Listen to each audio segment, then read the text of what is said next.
In the middle of a rainy field, a group of soldiers are huddled in front of a grave, mourning the loss of his comrade. In front of the grave stands a single boy named Ray, who is remembering the war. In his memories, Ray watches Havard, the man in the grave, explode in front of him and cover him in blood. The bloodied Ray notices that another comrade, a girl with blonde hair, is lying down in a pool of blood. Ray releases a blood-curdling scream, causing frost to start spreading around him, and a giant dome of ice encapsulates the battlefield. His comrades outside watch in amazement.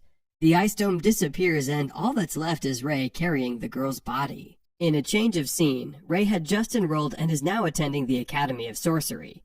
Ray enters the majestic gates with the other students. Out of nowhere, a girl bumps into Ray, but Ray is able to catch her before she falls down. The girl turns red in the face and her friends giggle at her situation. Ray apologizes and the girl shyly scolds him for standing in the middle of the road. Ray explains that he's a new student, which shocked the girls. They have heard that there is only one new student, but he's neither from a noble family nor a sorcerer's family. The new student is rumored to be from a normal family. That would mean that Ray is that student.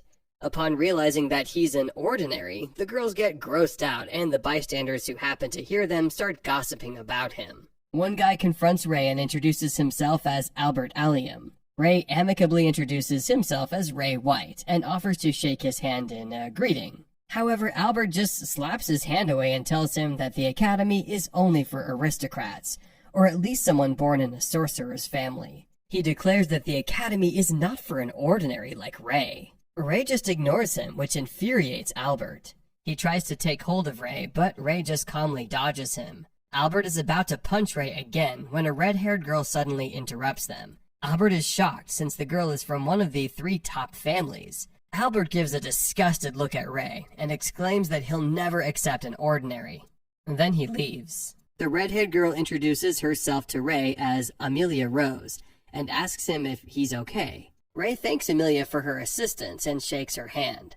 Amelia congratulates Ray for being the first ordinary in their school and tells him that he can always come to her for help. After the eventful morning, the Academy's entrance ceremony finally started. The principal of Arnold Academy of Sorcery introduces herself to the students as Abby Garnett and makes an impassioned speech. She tells them that the Academy has recognized their talents as a sorcerer, but they should still work hard to become the best sorcerer they can be. After Principal's spiel, the first-year student's representative is called for her own speech. It turns out that this is Amelia Rose herself. In front of the adoring crowd, Amelia rouses her fellow students in overcoming the hardships that they will face.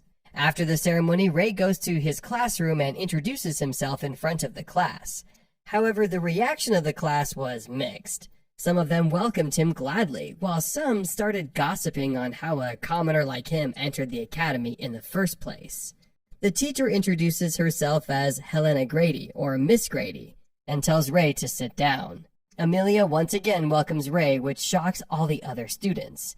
They cannot believe that a member of the 3 top families is talking to an ordinary like Ray. Ray sits down and distractedly looks out the window at the city outside. His memories from the war come flashing back. Ray snaps out of his distraction when a chalk comes hurtling towards his head. Ray deftly catches the chalk between his fingers, but it abruptly explodes, coating his face in white. Miss Gray actually threw a chalk at him since he was not paying attention in class. His classmates laughed at him and Ray apologizes for getting distracted in class. Now that Ray is listening, Miss Gray continues her lecture. She calls Amelia and asks her to explain the different ranks of sorcerers. Amelia stands up and enumerates the 5 ranks. From lowest to highest, they are bronze, silver, gold, platina, and a holy rank, grand. Miss Gray then explains that there are only 7 grand sorcerers in any era. They are the 7 people who excel most in sorcery and are known as the world's 7 strongest sorcerers. Miss Gray then elaborates that the identities of the 7 sorcerers are usually a mystery. However, a few of them have already publicly identified themselves. The grand sorcerers who reveal their identity are, first, Abby Garnett, the principal of the academy where they are currently studying. With her fire power, she is called the Burning Sorcerer. Aside from her, the next known grand sorcerer is Carol Caroline, who is more mourning. They hear a loud scream from afar. Getting there, he sees Albert's team in danger of being eaten by a monster. Swiftly, he stabs the monster in the head.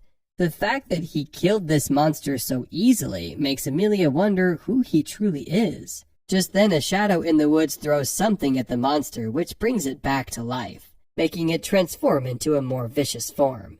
However, Ray maintains his stance, ready to fight. After witnessing the death and immediate resurrection of the monster, Avi and Eliza are shocked to their bones. The monster lets out a loud roar that gets the other students in their midst to be very scared. Ray, on the other hand, stands facing the monster, as he thinks of a vicious way to end this large beast. While this is going on, Clarice and her team continue advancing deep into the forest. When she hears the loud roar of the monster, curious as to what it is, she slips away from her team and goes to figure it out. Shortly after, she sees the large monster and admits to never seeing something like that before. At this time, Ray is occupied with fighting the monster. He springs up in the air to strike the monster, but his efforts are futile. This makes him realize just how tough the monster is. Trapped in a now defensive position, Ray considers using his hidden power just once. However, just as he is about to do so, Amelia uses her power to generate a firewall, which separates him from the monster. Then she signals Avi, who wastes no time in throwing a rock, giving Eliza the perfect opportunity to showcase her power by directing the rock to the monster with the wind. Fortunately, and with the monster now destabilized, the team scream for Ray to finish him off. Without wasting much time, Ray sprints to the monster and stabs it, just before splitting it in half. Having witnessed this, Allium is surprised.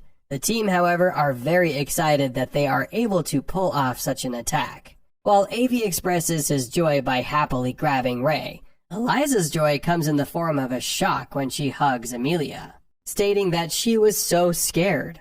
Holding her tightly, Amelia commends Eliza for working hard. Meanwhile, in the middle of trying to free his friends from the monster's webs, Allium is asked by his followers if he thinks Ray is really strong, but he seems more angry about listening to the question than giving an answer. Well, as much as he doesn't want to admit it, Clarice figures out that Ray is really strong. While she tries to align her thoughts, the being in the shadow who had brought the monster back to life disappears into thin air. On the bright side, Ray's team eventually get their last stamp. With this, they are now done with their mission, and the team begin to offer their thanks to each other. For his, Ray apologizes to Amelia and Eliza for making them keep up with the pace of him and Avi. At the end of the skill practicing training, Ray's group is announced as the winner. Hearing this, Clarice is excited and claps happily. However, her excitement is cut short by her team's cold reaction towards the winning team. On the other hand, while people are not surprised that the team had won since they had Amelia, some other are angry that Ray gets to taste victory with her. Furthermore, they assumed that Amelia had done all the work, making it possible for someone like Ray to stand in front of nobles like them. Noticing just how much hatred he is drawing to his team, Ray offers to leave, but he is convinced otherwise by Eliza, just before being told that the fact that they won cannot be changed. Hearing them say this gives him a sense of relief.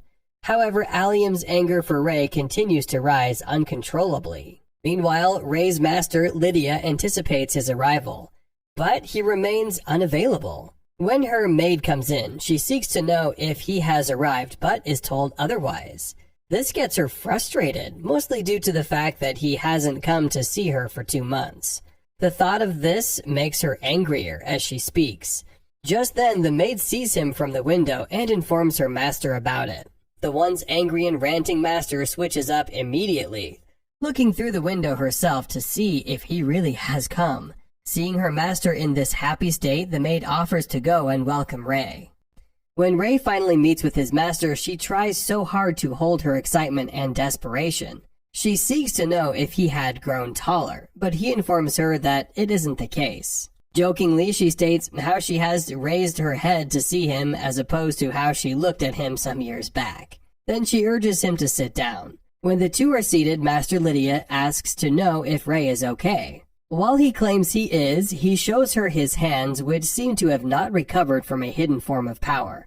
This prompts her to inform him that it will take at least 5 years. Ray doesn't seem to have a problem